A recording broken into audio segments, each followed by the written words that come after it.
नमस्कार, Rajesh sir classes में आपका स्वागत है। इस वीडियो में फिजिक्स के एक महत्वपूर्ण टॉपिक विद्युत जनित पर चर्चा होगी। तो देखिए, विद्युत जनित इलेक्ट्रिक जनरेटर। विद्युत जनित एक ऐसी युक्ति यंत्र है जो यांत्रिक ऊर्जा को विद्युत ऊर्जा में बदलती है। विद्युत जनित एक ऐसी युक्ति, ऐसा साधन है, ऐसा उपाय है जो यांत्रिक ऊर्जा को विद्युत ऊर्जा में बदलती है। लोग कहते हैं विद्युत जनित लॉन्ग क्वेश्चन में आता है, लेकिन विद्युत जनित से ऑब्जेक्टिव भी बनता है, एक नंबर का भी बनता है, शॉर्ट क्वेश्चन भी बनता है। जैसे यहाँ पर एक नंबर का प्रश्न बन सकता है कि विद्युत जनित किस ऊर्जा को किस ऊर्जा में बदलती है, तो आप लिख सकते हैं विद्युत जनित एक ऐसी युक्ति है जो यांत्रिक ऊर्जा को विद्युत ऊर्जा में बदलती है। अब देखिए विद्युत जनित का सिद्धांत। विद्युत जनित विद्युत चुंबकीय प्रेरण के सिद्धांत पर आधारित है। विद्युत जनित जो है विद्युत चुंबकीय प्रेरण के सिद्धांत पर आधारित है। जब किसी बंद कुंडली को शक्तिशाली चुंबकीय क्षेत्र में घुमाया जाता है तो उसमें से गुजरने वाले चुंबकीय बल रेखाओं में लगातार परिवर्तन होता रहता है, जिसके कारण कुंडली में एक प्रेरित विद्युत वाहक बल उत्पन्न हो जाता है और कुंडली में प्रेरित विद्युत धारा बहने लगती है। जब किसी बंद कुंडली को शक्तिशाली चुंबकीय क्षेत्र में घुमाया जाता है तो उसमें से गुजरने वाले चुंबकीय बल रेखाओं में लगातार परिवर्तन होता रहता है, जिसके कारण कुंडली में एक प्रेरित विद्युत वाहक बल उत्पन्न हो जाता है और कुंडली में प्रेरित विद्युत धारा बहने लगती है। बंद कुंडली होना चाहिए, यानी जो चालक तार होगा एक लोहे के ऊपर घुमा करके बार बार घुमा करके कुंडली बनाई जाती है और उसको हम यदि एक शक्तिशाली चुंबकीय क्षेत्र में घुमाएंगे तो चुंबकीय बल रेखाओं अर्थात चुंबकीय फ्लक्स में परिवर्तन होगा, जिसके कारण एक प्रेरित विद्युत वाहक बल उत्पन्न हो जाता है और इसके कारण कुंडली में प्रेरित धारा बहने लगती है। इस प्रकार कुंडली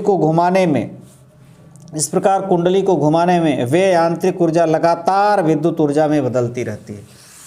जो कुंडली को घुमाया जाता है तो उसमें यांत्रिक ऊर्जा लगता है, अर्थात गतिज ऊर्जा और स्थिति ऊर्जा, और वही ऊर्जा जो है यांत्रिक ऊर्जा किसमें विद्युत ऊर्जा में बदलती रहती है। तो देखिए संरचना इसकी क्या होती है। अब देखिए संरचना। विद्युत जनित में एक घूर्णी आयताकार कुंडली ABCD होती है जिसे अस्थायी चुंबक के दो ध्रुवों N और S के बीच रखा जाता है। चित्र में आप देख सकते हैं एक घूर्णी आयताकार घूमने वाली रेक्टेंगुलर कुंडली क्या होती है, तांबे के तार को कच्चे लोहे के फ्रेम के ऊपर उसको लिपेटा जाता है तो कुंडली बनती है। तो आप देख सकते हैं एक घूर्णी आयताकार कुंडली ABCD जिसे अस्थायी चुंबक के दो ध्रुवें N और S के बीच रखा जाता है। तो आप चित्र में देख सकते हैं ये आयताकार कुंडली है जिसे दो अस्थायी ध्रुवों के बीच N और S के बीच रखा गया है। अगला है इस कुंडली के दो सिरे दो वलयों R1 एवं R2 से जुड़े होते। इस कुंडली के दो सिरे, देखिए इस कुंडली का एक सिरा R1 से और दूसरा सिरा किससे जुड़ा होता है, R2 से जुड़ा होता है। अब यहाँ आप देख सकते हैं ये R1 है वलय और ये क्या है R2 से तो जुड़े होते हैं। दो स्थिर चालक ब्रशों B1 तथा B2 को पृथक पृथक रूप से क्रमशः वलय R1 और R2 पर दबाकर रखा जाता है।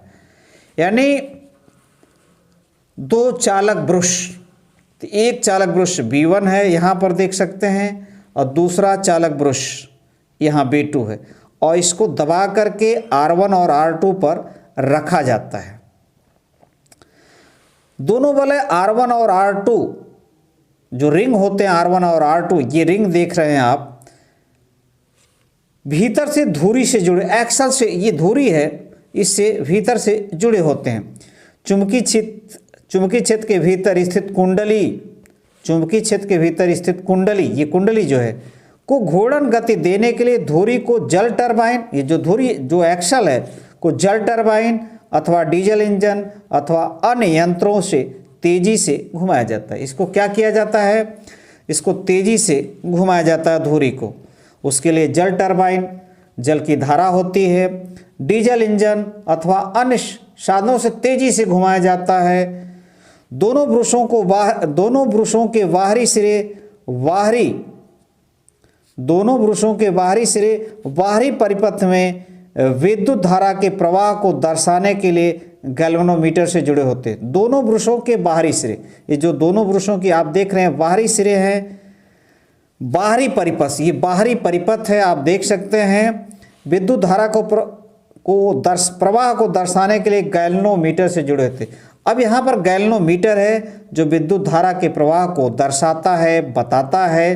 तो ये इसकी संरचना हुई, स्क्रीनशॉट ले सकते हैं। यहाँ पर दो शक्तिशाली चुंबक ध्रुव है, एन और एस है, ये आयताकार कुंडली है, ये वलय R1 है, ये वलय R2 है, और ये ब्रुश B1 है, ये ब्रुश V2 है, ये वाय परिपथ है, ये गैल्वेनोमीटर है जो धारा के प्रवाह को बताता है। अब देखिए कार्यविधि, तो कार्यविधि क्या होती है, जब दो वलयों से जुड़ी धुरी को इस प्रकार घुमाया जाता है कि भुजा AB ऊपर की ओर तथा भुजा CD नीचे की ओर अस्थायी चुंबक द्वारा उत्पन्न चुंबकीय क्षेत्र में गति करती है, तो कुंडली चुंबकीय क्षेत्र रेखाओं को काटती है। जब दो वलयों से जुड़े धुरी को इस प्रकार घुमाया जाता है कि भुजा AB ऊपर की ओर तथा भुजा CD नीचे की ओर अस्थायी चुंबक द्वारा उत्पन्न चुंबकीय क्षेत्र में गति करती है, तो कुंडली चुंबकीय क्षेत्र रेखाओं को काटती है। और जब कुंडली ABC को दक्षिणावर्त घुमाया जाता है, तब फ्लेमिंग के दक्षिण हस्त नियम के अनुसार इन भुजाओं में AB तथा CD दिशाओं के अनुदिश प्रेरित विद्युत धाराएं प्रवाहित होने लगती हैं। जब इस कुंडली को घुमाया जाता है तो दक्षिणावर्त एंटी क्लॉकवाइज, तो फ्लेमिंग के दक्षिण हस्त नियम के अनुसार इन भुजाओं में AB तथा CD दिशाओं के अनुदिश प्रेरित धारा प्रवाहित होने लगती है। यदि कुंडली में फेरों की संख्या अधिक है, तो प्रत्येक फेरे में उत्पन्न प्रेरित धारा परस्पर संकलित होकर कुंडली में एक शक्तिशाली विद्युत धारा का निर्माण करती है, जो वाय परिपथ में B2 से B1 की दिशा में प्रवाहित होती है। यदि कुंडली में फेरों की संख्या, ये कुंडली है, यदि फेरों की संख्या अधिक है, तो प्रत्येक फेरे में उत्पन्न प्रेरित धारा परस्पर संकलित होकर, इकट्ठा होकर, कंबाइंड होकर कुंडली में एक शक्तिशाली विद्युत धारा का निर्माण करती है, जो वाय परिपथ में B2 से B की दिशा में प्रवाहित होती है। अर्धघूर्णन के पश्चात भुजा CD ऊपर की ओर तथा भुजा AB नीचे की ओर जाने लगती है। आधा घूर्णन के पश्चात भुजा CD ऊपर की ओर तथा भुजा AB नीचे की ओर जाने लगती है, अर्थात इन दोनों भुजाओं में प्रेरित विद्युत धारा की दिशा परिवर्तित हो जाती है। अर्थात इन दोनों भुजाओं में जो होता है विद्युत धारा की दिशा क्या है, बदल जाती है। अब वाह परिपथ में B1 से B2 की दिशा में विद्युत धारा प्रवाहित होने, जो वाह परिपथ इसका है, इसमें B1 से B2 की ओर धारा प्रवाहित होती है। अतः प्रत्येक आधे घूर्णन के पश्चात क्रमिक रूप से इन भुजाओं में विद्युत धारा की दिशा परिवर्तित होती रहती है। यानी आधे घूर्णन के पश्चात, आधा चक्कर के पश्चात क्रमशः क्रमिक रूप से इन भुजाओं में विद्युत धारा की दिशा क्या है, परिवर्तित होती रहती है। ऐसी विद्युत धारा जो समान समय अंतरालों के पश्चात अपनी दिशा में परिवर्तन कर लेती है, उसे प्रत्यावर्ती धारा कहते हैं, उसे अल्टरनेटिंग करंट कहते हैं। ऐसी विद्युत धारा जो समान समय अंतरालों के पश्चात अपनी दिशा में परिवर्तन कर लेती है, उसकी दिशा क्या होती है, बदल जाती है, तो ऐसी धारा को हम कहते हैं प्रत्यावर्ती धारा, एसी करंट। विद्युत उत्पन्न करने की ऐसी युक्ति को प्रत्यावर्ती विद्युत धारा जनित कहते हैं। इस प्रकार जो विद्युत धारा उत्पन्न होती है उसे हम ऐसी युक्ति को कहते हैं प्रत्यावर्ती विद्युत धारा। यानी प्रत्यावर्ती धारा उत्पन्न करने की जो यंत्र है या युक्ति है उसे हम कहते हैं प्रत्यावर्ती विद्युत धारा जनित्र।